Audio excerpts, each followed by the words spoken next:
ಎಲ್ಲರಿಗೂ GV education ಚಾನಲ್ಗೆ ಸ್ವಾಗತ. ಇಂದಿನ ವಿಡಿಯೋದಲ್ಲಿ ನಾವು 9ನೇ ತರಗತಿಯ ಭಾಗ 1ರಲ್ಲಿರುವಂತಹ ಅಧ್ಯಾಯ 1 ಪಾಶ್ಚಾತ್ಯ ಧರ್ಮಗಳು ಪಾಠದಲ್ಲಿರುವ ಅಭ್ಯಾಸದ ಪ್ರಶ್ನೋತ್ತರಗಳನ್ನು ನೋಡೋಣ. ಮೊದಲನೇದಾಗಿ ಖಾಲಿ ಬಿಟ್ಟ ಸ್ಥಳಗಳನ್ನು ಸೂಕ್ತ ಪದಗಳಿಂದ ಭರ್ತಿ ಮಾಡಿರಿ.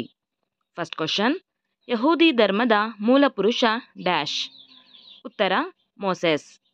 ಎರಡನೇ ಪ್ರಶ್ನೆ, ಪಾರ್ಸಿ ಧರ್ಮದ ಸ್ಥಾಪಕರು ಡ್ಯಾಶ್. ಉತ್ತರ ಜರಾತುಷ್ಟ್ರ. ಮೂರನೇ ಪ್ರಶ್ನೆ, ಯೇಸು ಕ್ರಿಸ್ತರು ಹುಟ್ಟಿದ ಸ್ಥಳ ಡ್ಯಾಶ್. ಉತ್ತರ ಬೆತ್ಲೆಹೆಮ್. ನಾಲ್ಕನೇ ಪ್ರಶ್ನೆ, ಯೇಸು ಕ್ರಿಸ್ತರನ್ನು ಶಿಲುಬೆಗೇರಿಸಿದ ಬೆಟ್ಟ ಡ್ಯಾಶ್. ಉತ್ತರ ಗೋಲ್ಗೋಥಾ. ಐದನೇ ಪ್ರಶ್ನೆ, ಕ್ರೈಸ್ತ ಧರ್ಮವು ರೋಮಿನ ರಾಜ್ಯ ಧರ್ಮವಾಗಿದ್ದು ಚಕ್ರವರ್ತಿ ಡ್ಯಾಶ್ನ ಆಳ್ವಿಕೆಯ ಅವಧಿಯಲ್ಲಿ. ಉತ್ತರ ಕಾನ್ಸ್ಟಂಟೈನ್. ಮುಂದಿನ ಪ್ರಶ್ನೆ, ಮೊಹಮ್ಮದ್ ಪೈಗಂಬರರು ಹುಟ್ಟಿದ ಸ್ಥಳ ಡ್ಯಾಶ್. ಉತ್ತರ ಮೆಕ್ಕಾ. 7th ಒನ್, ಇಸ್ಲಾಂನ ಪವಿತ್ರ ಗ್ರಂಥ ಡ್ಯಾಶ್.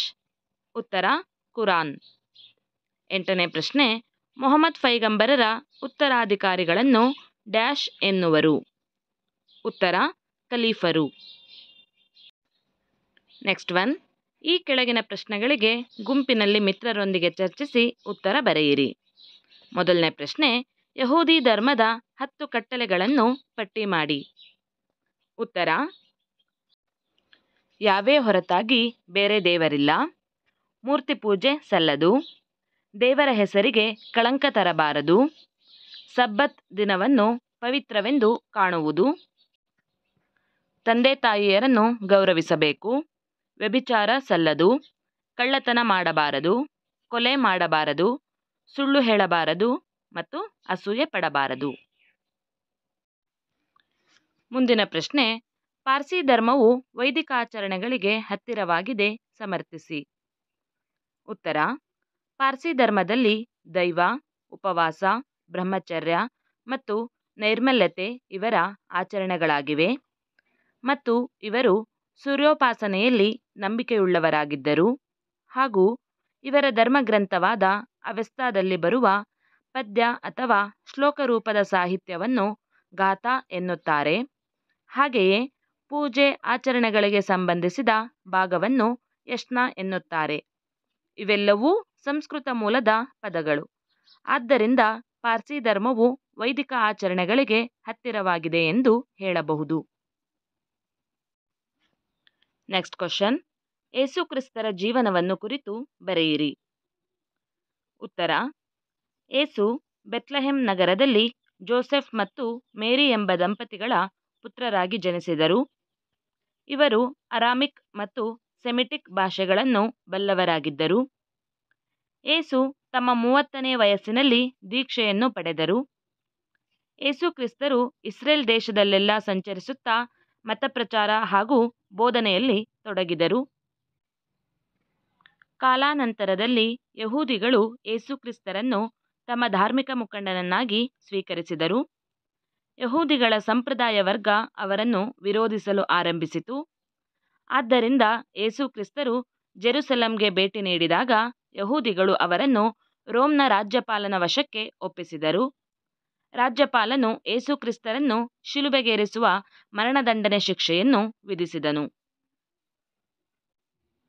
ಮುಂದಿನ ಪ್ರಶ್ನೆ, ಯೇಸು ಕ್ರಿಸ್ತರ ಬೋಧನೆಗಳನ್ನು ಪಟ್ಟಿ ಮಾಡಿ.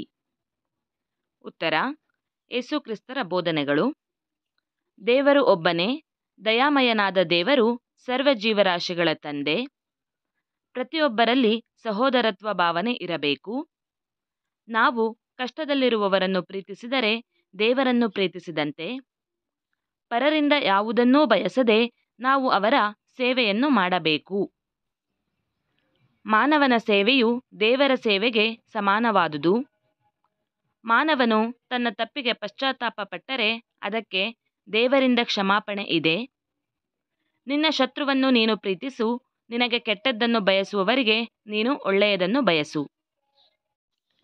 ನೆಕ್ಸ್ಟ್ ಕ್ವಶನ್, ಕ್ರೈಸ್ತ ಧರ್ಮವು ಹೇಗೆ ಪ್ರಸಾರವಾಯಿತು? ಉತ್ತರ, ಯೇಸು ಕ್ರಿಸ್ತರನ್ನು ಶಿಲುಬೆಗೇರಿಸಿದ ನಂತರ ಅವರ ಅನುಯಾಯಿಗಳು ಕ್ರೈಸ್ತ ಧರ್ಮದ ಪ್ರಚಾರ ಮಾಡಲು ಪ್ರಾರಂಭಿಸಿದರು. ಚಕ್ರವರ್ತಿಯಾದ ಕಾನ್ಸ್ಟಂಟೈನ್ನನು ಕ್ರೈಸ್ತ ಧರ್ಮವನ್ನು ರೋಮ್ನ ರಾಜ್ಯ ಧರ್ಮವನ್ನಾಗಿ ಮಾಡಿದನು.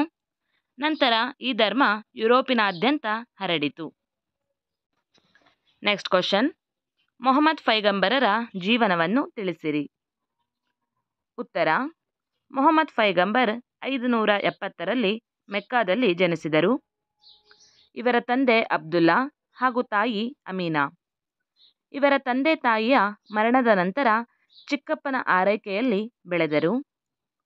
ನಂತರದಲ್ಲಿ ಶ್ರೀಮಂತ ವಿಧವೆಯಾಗಿದ್ದ ಖದೀಜಾ ಬಳಿ ಸೇವಾ ನೌಕರಿಗೆ ಮೊಹಮ್ಮದರು ಸೇರಿದರು. ಮುಂದೆ ಆ ವಿಧವೆಯೊಂದಿಗೆ ವಿವಾಹವಾಯಿತು. ಮೊಹಮ್ಮದರು ಸದಾ ಚಿಂತನಮಗ್ನರು ಮತ್ತು ಒಂಟಿಯಾಗಿ ಪ್ರಾರ್ಥಿಸುವ ಅಭ್ಯಾಸ ಉಳ್ಳವರಾಗಿದ್ದರು. ಮುಂದೆ ಅವರು ಅಲ್ಲಾಹನ ಪ್ರವಾದಿಯಾದರು. ಮುಂದಿನ ಪ್ರಶ್ನೆ, ಹಿಜಿರಾ ಶಕ ಎಂದರೇನು?